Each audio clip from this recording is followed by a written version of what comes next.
Good afternoon and welcome to another episode of Unscripted and Unchained RPG Review. I am DM Bluddworth, and as you can see by the graphics, today is going to be my first look at the Blackmoor Supplement number 2 from Old School Dungeons and Dragons. So this is obviously the first, oftentimes referred to as the first campaign of fantasy role-playing. And so, as you know, in my previous video, I talked about the secrets of Blackmoor, and just how much I really enjoyed watching that video presentation of the true history of fantasy role playing, and took a look on eBay and just looked around. I really wanted to get a copy of this supplement, and lo and behold, I was following one on eBay.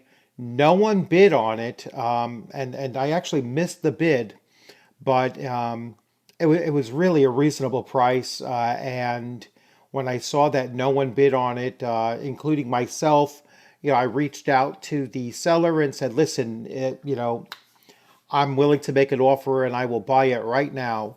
In order to get that offer, and 2 days later or 3 days later, it has it has arrived. So here I have my very own copy of Supplement 2.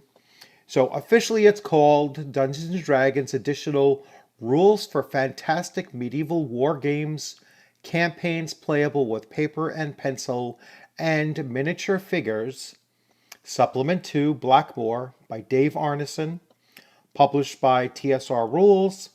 Now, it was originally published in 1975, and this is the 2004 reprinting of it. You really cannot find it. I mean, obviously, the original would have been extremely expensive. But this one here was still a great bargain, and it is in phenomenal shape. Let me actually switch. So here we have it. You can see it's a fairly thin booklet. It's only about 60 pages long, and that includes the advertisement on the back. And of course, I found a PDF, which I will be showing you as I am going through it. I did very briefly flip through the real thing, and very, very satisfied with it. Hopefully this seller has additional supplements that I can, get a hold of, and just really, really surprised that I got it, and, couldn't be happier. So let's take a look at the PDF.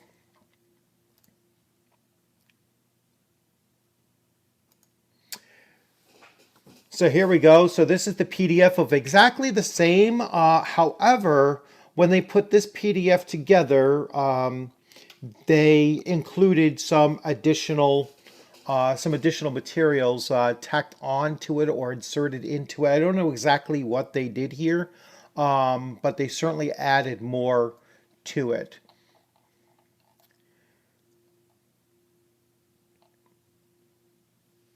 So this is dedicated to Hugh Cantrell, with special thanks to Gary Gygax, Tim Kask, Rob Coons, and Steve Marsh.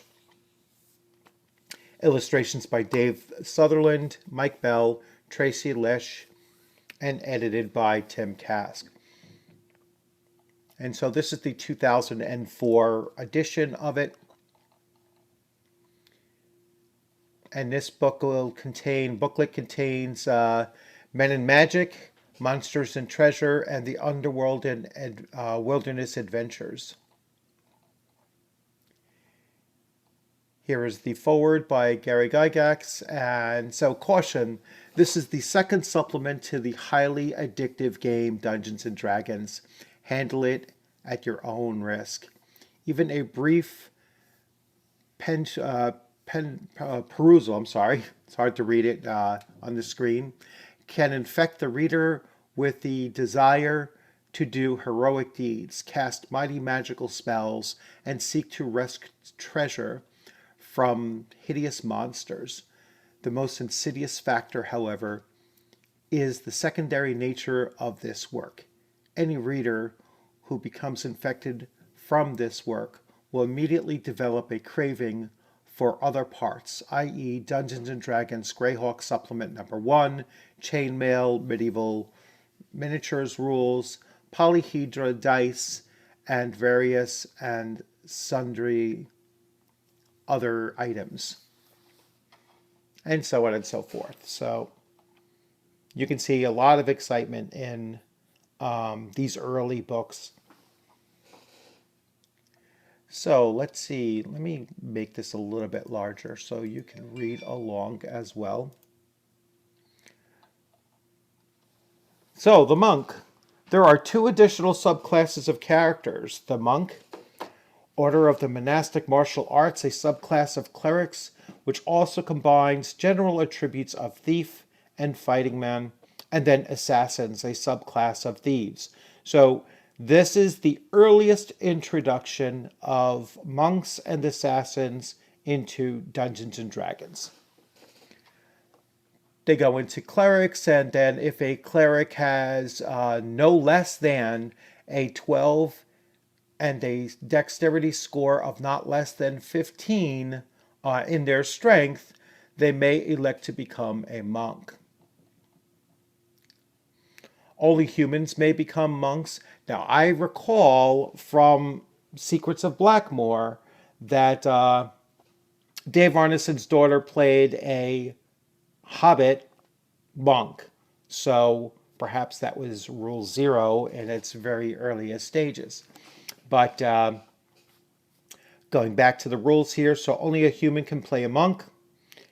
Members of the order may be of any alignment, although they are usually lawful.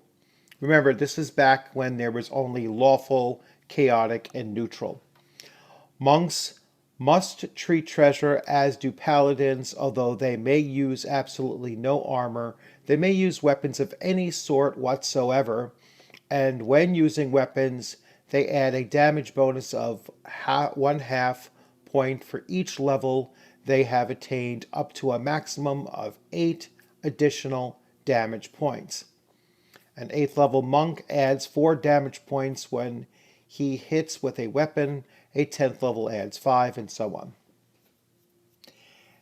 Any score 25%, 5 or better above the minimum required for a hit, has a 75% chance of stunning the opponent from 3 to 12 turns, and a 25% chance of killing the opponent. So you could have a 25% chance if you hit reasonably well with killing the opponent outright. Talk about a very brutal class. Damage otherwise done is determined on a special table, statistics regarding classes, and monks of higher levels may make multiple attacks during a melee round. My gosh, I mean, just unbelievable how powerful this class is. Surprised at 3rd levels, the monks are surprised only on a 1 in 6. At 5th level, only on a 1 in 8. At 7th level, a 1 in 10. Note, however, that extremely silent creatures will double surprise possibilities. Halflings, thieves, bugbears, and undead doubles possibilities. They open lock the same as thieves, halfling thief. They remove traps the same as dwarven thieves. So that's kind of interesting how they'll take the better of the 2 class racial modifiers. Listening monks have the same listening ability as thieves in general. Climbing monks have the ability to climb as thieves of a corresponding level with the following important differences. At 5th level, a monk may fall up to 20 feet without sustaining any damage if there is a wall or similar surface within 2 feet, which they can use for friction to break the fall. At 8th level, monks can fall up to 40 feet. If the wall is within 4 feet, at 11th, they may fall a distance of, if the wall, so they just increase it. They fall any distance if the wall is within 6 feet. At 11th, they may fall any distance if the wall is within 6 feet. Wow. All right, so doesn't matter how far the fall is. If the wall is within 6 feet at 11th level, they will be able to, I guess, cling on to that wall and prevent from taking damage. Basically, your thief acrobat that would come probably about 15 years after this was initially printed.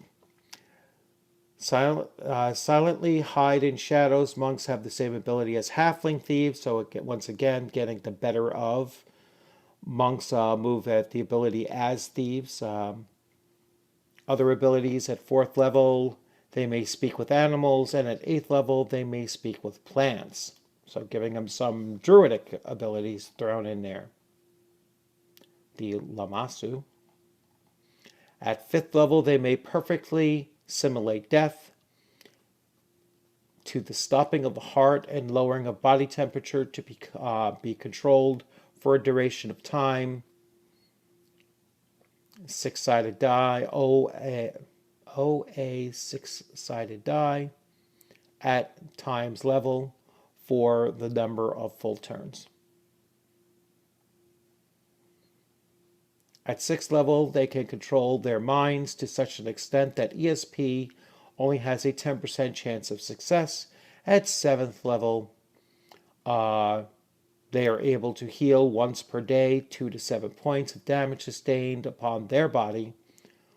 And for each level above 7, monks add a point to the possible damage healing, so that an 8th level gets 3 to 8, 9th is 4 to 9, and so on and so on. At 8th level, suggestion and hypnosis have no effect upon monks. At 10th level, they may have the equivalent of an 18 intelligence with regard to the effects of telepathy against them. At 13th level, they gain the terrible quivering palm, usable once per week. This is an ability to attune body vibrations to those of any creature, and upon laying a palm upon the creature, the monk can cause it to die upon command. This ability is limited as follows. The creature affected must have no more hit dice than the monk. Treat +1s on the monk's hit die as an additional to hit dice, and they may be used to equalize similar +1 which are possessed by the victims.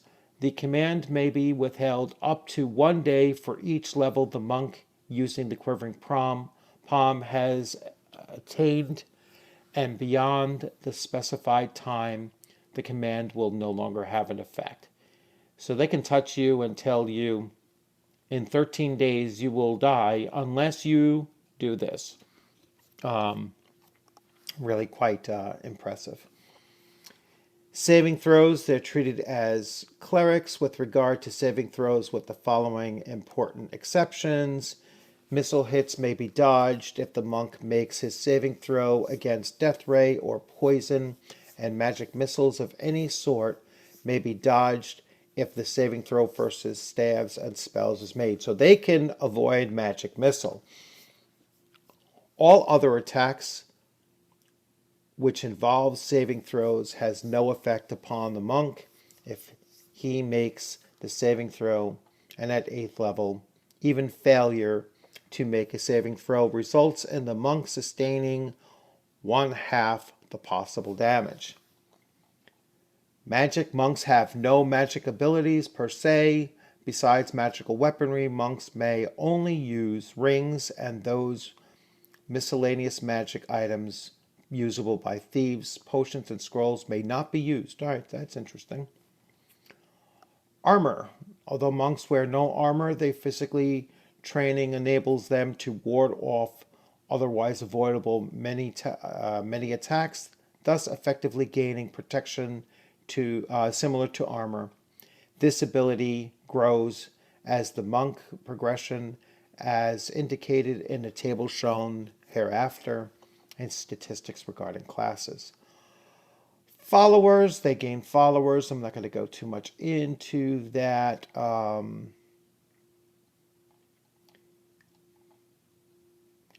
And then we get into the assassin class. So I'll skim over this. I wasn't quite expecting monks to be that detailed, but we'll take a look at the assassin. So under special circumstances and in large campaigns, it is possible to allow a character of the assassin. Only humans will become assassins.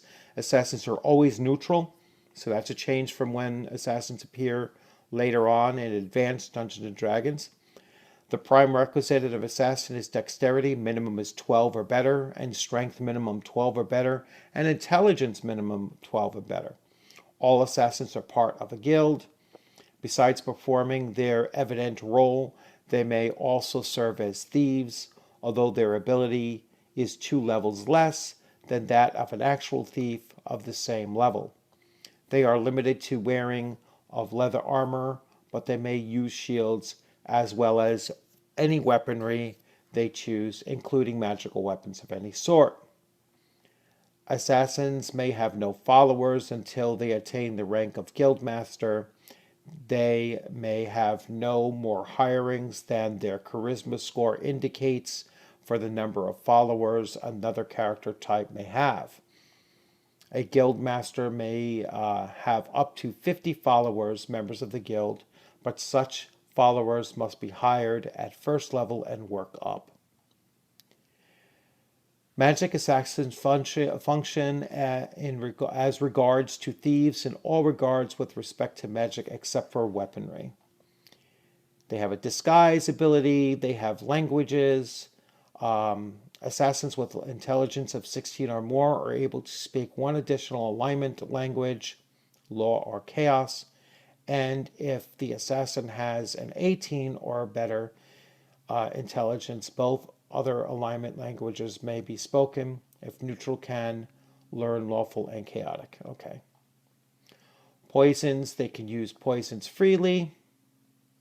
There's a 50% chance each turn such a weapon is displayed that a person in viewing range of it, 10 feet or less, will recognize the poison item and react with ferocity.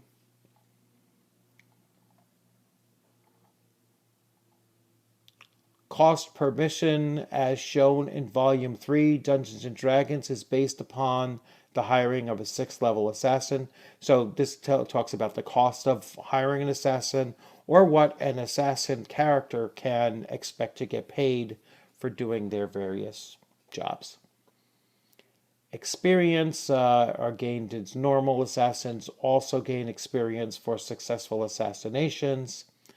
Thus, if a fee is paid and the mission completed, the assassin gains experience equal to 90% of the gold pieces paid, plus the experience points for the level of the assassinated victim, adjusted for level of the assassin.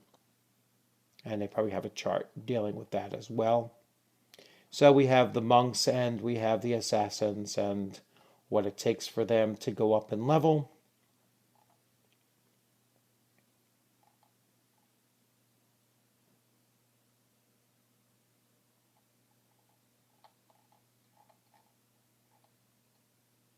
Pretty cool stuff. Statistics regarding the classes. Alternate hit dice and hit points accumulation. So the monk gets a type 4-sided hit die, and assassins get a 6-sided. Maximum number of hit dice is 16. Maximum for an assassin is 13. 1 die per level. Other statistics regarding the classes, so their movement rates. This is for a monk. Their armor class adjustment based on level. Their attacks based on level, and their open hand damage based on level. And we have this very similar to the assassin. So at their different ranks or different levels. Um, and this is their chance of a successful assassination.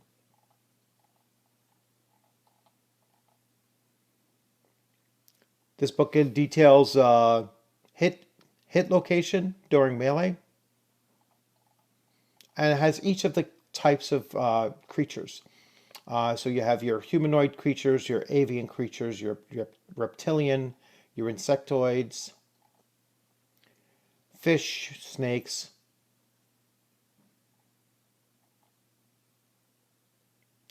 Mortal wound. This is really important. I when I was going through the actual book itself, I came across this. A mortal wound, destruction of the head or chest area, will cause instant death. Non-cumulative damage. When the total number of hit points in an accumulative area reaches 100%, the creature will expire. Decapitation of a limb will cause 1 damage point per limb lost per turn left untreated. Crippling areas, so areas limbs damaged more than 100% will lose 1 dexterity point per point of damage taken over normal total. If it normally takes 3 points of damage and acquires 5 points of damage, 2 over its maximum, deduct the 2 points from the creature's dexterity rating. No more than twice the value of the limb may be deducted from the dexterity rating. All right.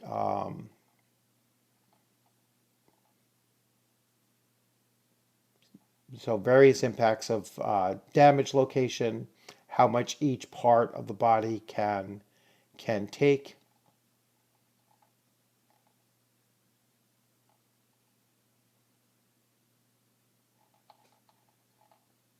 And that's for each type again.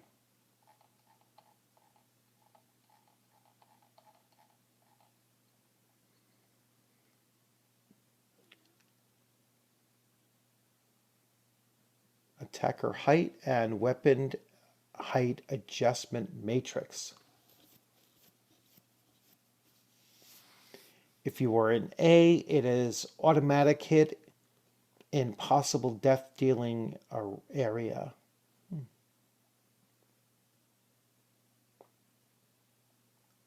I have to dig through and read a little bit deeper to see if I quite understand what this chart says. That's why this is a first look.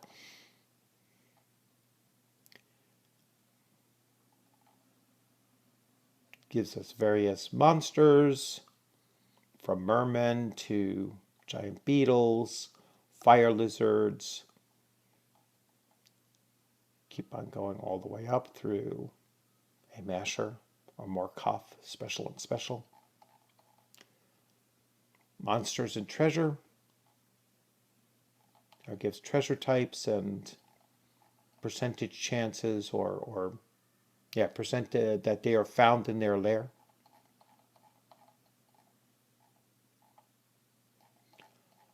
And we go to monster descriptions.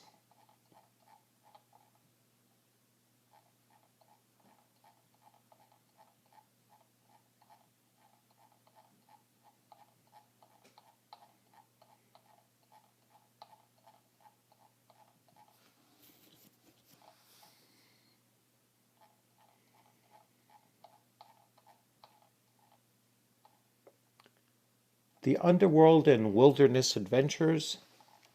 And we're going to go into a wilderness adventure that leads to the Temple of the Frog. So I'm going to leave it here because I'm going to spend an entire video once I get back from vacation just delving into the adventure that's included in my PDF here of the Temple of the Frog. So as you can see, I mean it's a really exciting thing to finally have this in hand, and I'm really looking forward to reading about it and learning about the system and how it works. or how it did work. And then I'm curious to see if anyone actually, if I can find anyone who actually plays, this variant of Dungeons and Dragons, because I would love to give it a try. So once again, thanks for joining. I do have some other things that are waiting for delivery once I get back from vacation, and so I'm looking forward to doing those as well. And it will be related to this in some way. So once I get that, I'll be set to do quite a few videos going forward dealing with OD&D, the original Dungeons and Dragons, and its various main books and supplements along the way. So thanks for joining. I hope you liked this video.